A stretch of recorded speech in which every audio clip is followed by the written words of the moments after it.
If you smell what The Rock is cooking. The Rock says, The Rock says.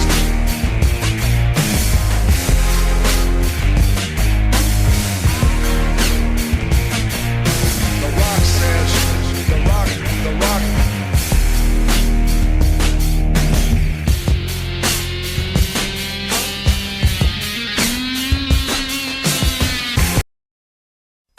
Voices in my head, they counsel me, they understand, they talk to me.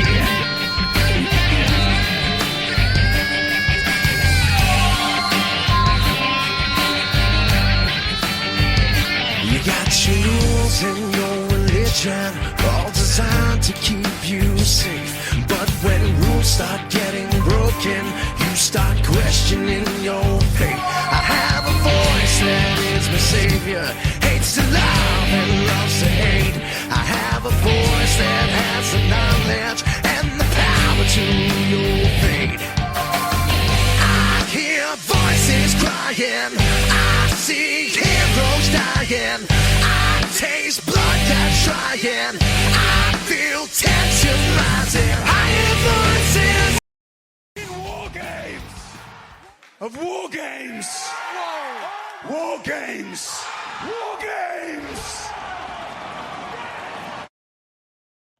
Hello and welcome to the NXT Wrestling Talk Show with Rachel Rock Jones and Sean Randy Smith as bring you our reactions to the last NXT TakeOver pay-per-view of 2020. which, as William Lee Gilchrist so said, WarGames. Yes, which came at you from the Performance Center / the Capital Wrestling Center in Orlando, Florida, with no people in attendance, bar invited audience members, personnel, and trainees because of COVID-19. Yes. So, how did the final NXT TakeOver of 2020 go?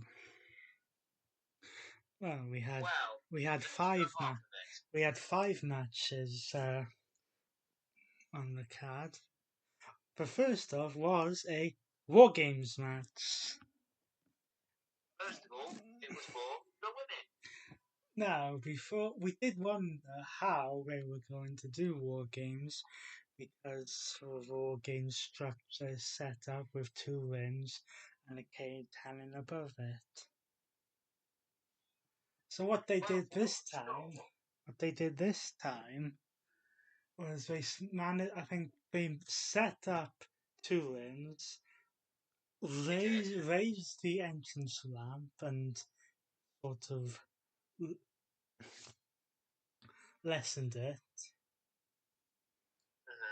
And around the ring, they built a structure which held the cage up, but as it came down, the sides of the cage folded down.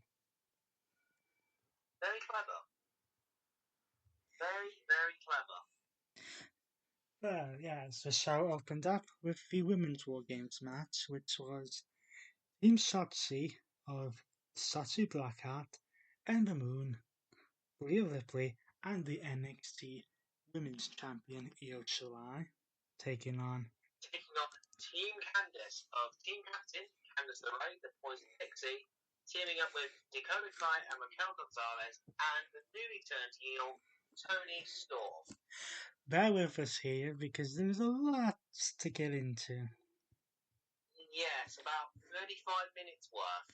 First of all, when it came to the match, Team Shotzi had the advantage, meaning that they would have the extra person, the first person, and essentially the extra person entering in the match.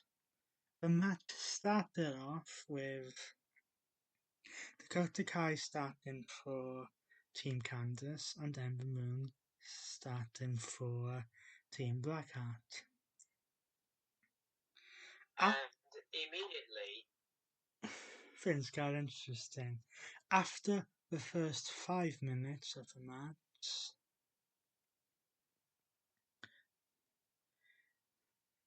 Team Shotzi Ember Moon was joined by by Shotzi herself. Yes, who immediately went for weapons. Yes, went for, what was it, toolbox? Yes, something like that. And then we had some candlesticks and chairs thrown in as well. For good measure. First one to be joined in 3 minutes after that on Team Candice was Miguel Gonzalez. Then, after another 3 minutes, was another entry for Team Shotzi in former NXT Women's Champion Rhea Ripley.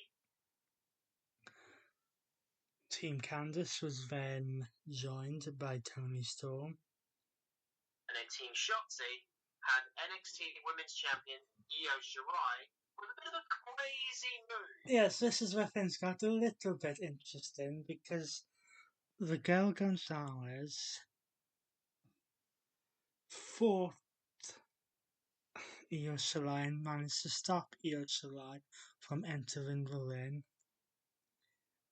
until Candice LeRae was allowed to join the match. Now at this point, Indy Hartwell decided to make an appearance Yes. by attacking Io Shirai, who still had managed to get into the ring and officially join the match. Key part of a WarGames match is that the match doesn't officially begin. Well, I say the match doesn't officially begin. The match cannot conclude, as in the referee cannot count a pinfall or submission until every member of each team is in the WarGames structure. So what does Io Shirai go and do? Io Shirai climbs one half of the cage with a trash can. She then puts the trash can over herself and jumps off. And it's like, keep putting in the trash can, fine, but why the hell would you put yourself in it? Yeah, and she jumps off the cage and takes out everyone in one shot. Other big spots in this match included a eclipse from Ember Moon on the Dakota Kai over some steel chairs. Ouch. But then the most interesting and probably ouch part of the match was when Shotzi Blackheart decided to climb a ladder and stomped or dove onto Candice LeRae. Now, Candice LeRae got a chair in the middle of them. However, during this spot, Candice managed to break her arm. Ouch. Then we go to the closing minutes of the match, where a ladder had been set up in the area dividing the two rings. Yes, on that steel grate. And Miguel Gonzalez managed to hit a one-arm powerbomb onto Io Shirai through the ladder that was set up and pinning Io to give the win to Team Candice. So Team Candice picks up the victory against Team Shotzi after 35 minutes of pure war and carnage.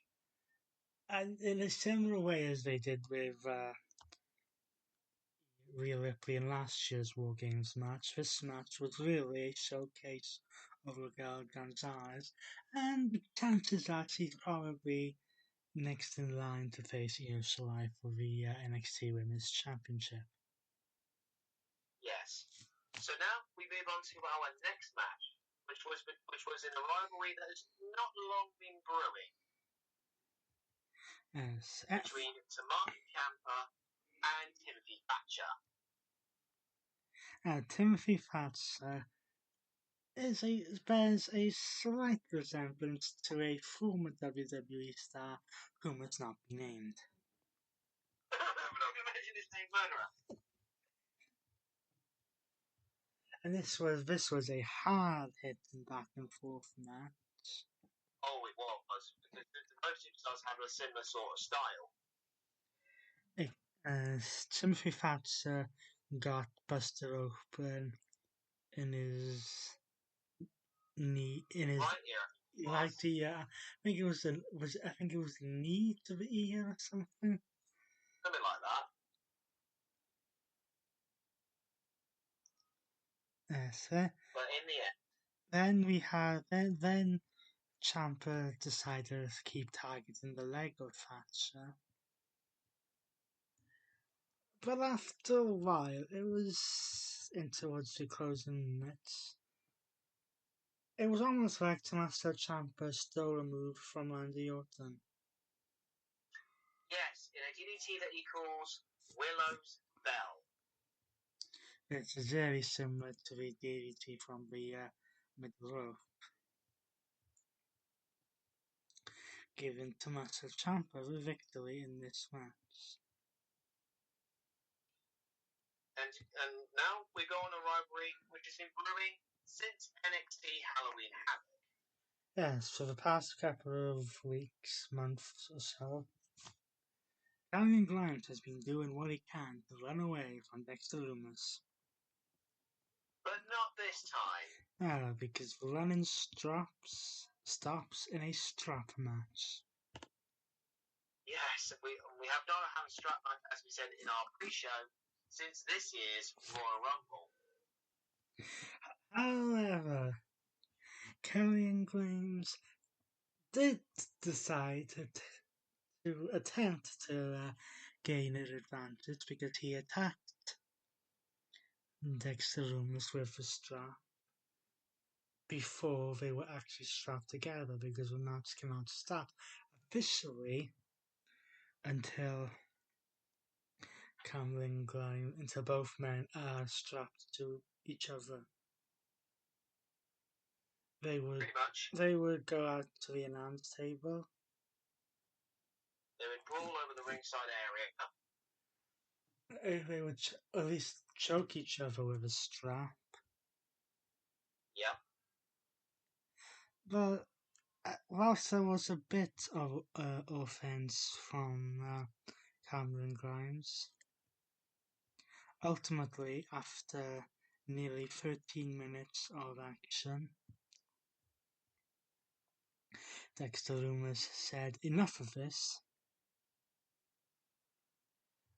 and grounded Grimes with a grounded guillotine, aka the silence, to get Cameron Grimes to tap out, and Dexter Lumis wins the match.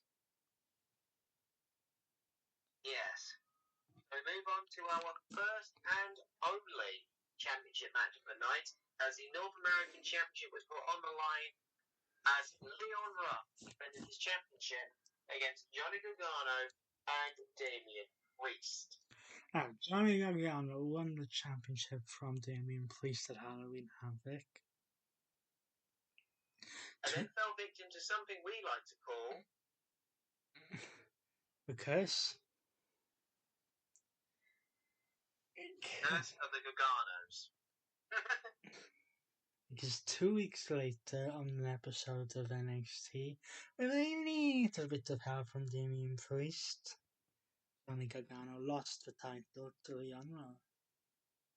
Then again, a week later, in which Gargano had his rematch, Damian Priest caused a disqualification. by attacking Leon Ruff in the face. Leon Ruff, getting tired of not being taken seriously, said that he would defend the title against both men.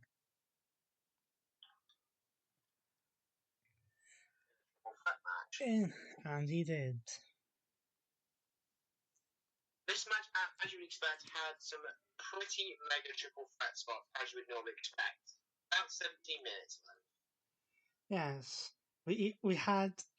I don't want to say druids, Pretty much. but we had people dressed up in costumes come out When it's not Halloween. come out to attempt to aid Johnny Gargano. At some point, Leon Ruff was taken back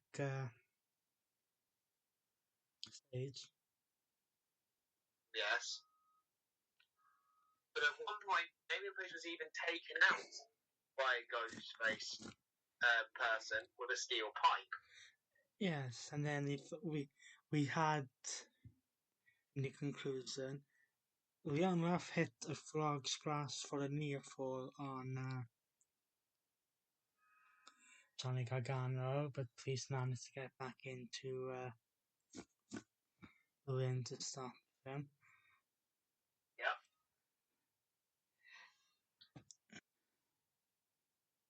But as we said, at the end, one of the Ghostface goons struck Priest with a pipe, basically taking him out of the match permanently, allowing Gargano to capitalize with a slingshot DDT and onto Leon Ruff, allowing Gargano to pick up the victory and become the first and possibly only 3-time North American champion. in NXT. And after this, the Ghostface appeared on the ramp and was unmasked to be Austin Theory. Dun dun dun! Now let's see if he can actually stay in this group, unlike the previous one on the main roster. Yes, and the main event of WarGames was the actual WarGames match for the men's between two warring factions. Yeah, surprise, we have two WarGames matches, and we start with one and we finish with one. As two warring factions in the Undisputed Era take on the Kings of NXT of Pat McAfee, Pete Dunne, and the NXT Tag Team Champions of Ollie Lorcan and Danny Burch. Haven't you got that the long way round? And the Undisputed Era Kings of NXT. They're certainly Kings of the WarGames match haven't been in every one under the WWE umbrella. Yes, so let's take you through the history of these two factions before we say how the match went. This whole thing dates back to the build to the NXT TakeOver. Which one was it? Was it 30? Or was Something it like that. when Pat McAfee had a singles match with Adam Cole?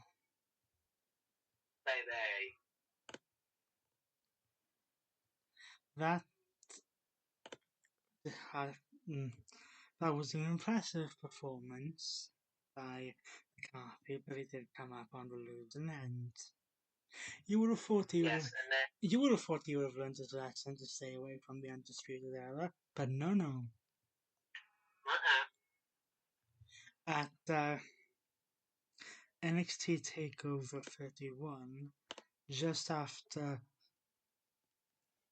Finn Balor had successfully defended the championship against O'Reilly, we see Adam Cole being carried out by Rich Holland, who is now injured. Get well soon, Rich Holland. Who had been attacked? He'd been attacked. So then, like a few weeks later on NXT, McCarthy assists Burton Logan to become the NXT Tag Team Champions. Yes. Then, when Kyle O'Reilly decides to bring back up in the form of Pete Dunne turns on him, taking out O'Reilly in the process and essentially replacing Rich Holland in this equation. At least that's the working theory of what's going on. Then, for a few weeks, McCarthy's bunch of goons decided that they were ridden NXT of the Undisputed Era. And when Finn Balor made his return to NXT, they decided to crash for parade, only for the Undisputed Era to come back and cause a brawl. But then, as NXT went off the air, William Regal came out to the stage to announce that these two will collide in WarGames! Of WarGames! WarGames! WarGames!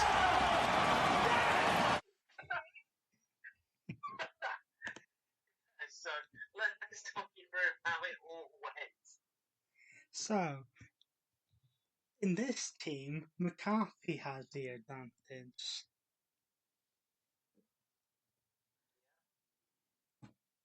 So, the match was started with Oniro. Who was the first in? First to go in was Ollie Lorcan. Yes, and then as the time wore on, like in the women's match, they were joined by their tag team partners. Yes. We had weapons, and no weapons in this match. Pretty much. McCarthy decided to jump off of the WarGame structure into the ring. And take out everyone. There was even cricket bats being used as weapons in this match. Yes, we had things like that. Then, of course, Adam Cole would hit the Panama City Sunrise on McCarthy for the near fall.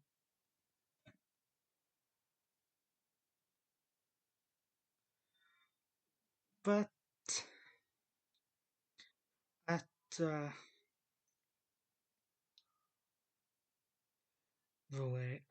the end of the way, McCarthy was going for a running knee,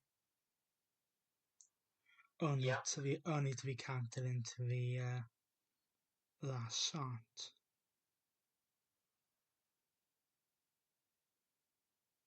But at the last moment, Lorcan pushed McCarthy out of the way and took the move instead. Yes, Pete Dunne would then hit Adam Cole with a pump handle slam into the bitter end. With Strong breaking up the pinfall. And with everyone else out of the picture, it was down to Kyle O'Reilly and Oney Lorcan. To hit with a couple of stiff kicks, and O'Reilly followed with a diving knee drop onto a steel chair placed over Lorcan's face. Ouch. Oh yeah, so it's allowed Kyle O'Reilly to pin Only Lorcan and the Undisputed Era to prove that they still rule over NXT, meaning that McCarthy was unable to shock the system. Tish. But unfortunately, Bobby Fish and Ollie Lorcan suffered serious lacerations, with Ollie Lorcan needing assistance to return back to the locker room as the show went off the air. Yes, but they didn't have any broken bones like Candice. And this Yes. this WarGames match went close to 10 minutes longer than the women's one did. A total of 45 minutes and 1 second.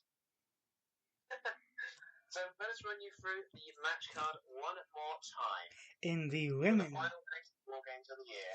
in the women's WarGames, Team Candice of Candice LeRae, Dakota Kai, Raquel Gonzalez, and Toni Storm defeated Team Sachi of Sachi Blackheart, Amber Moon, Rhea Ripley, and Io Shirai. Tommaso Ciampa defeated Timothy Thatcher. Dexter Lumis defeated Cameron Grimes by submission in a strap match. Johnny Gargano defeated Damian Priest and Leon Ruff to win his third NXT North American Championship.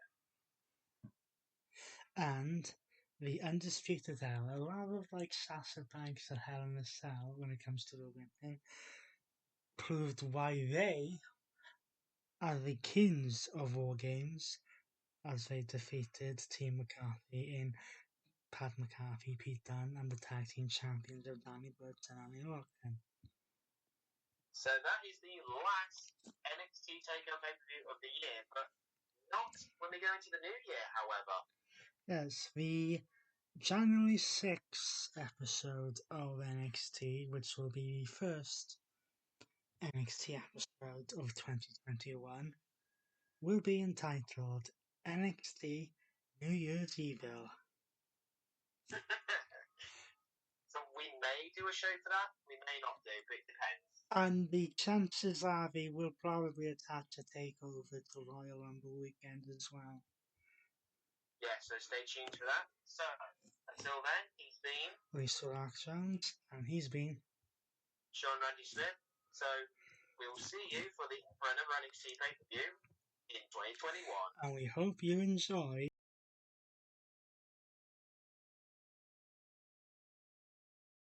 WarGames! Of WarGames! WarGames! WarGames!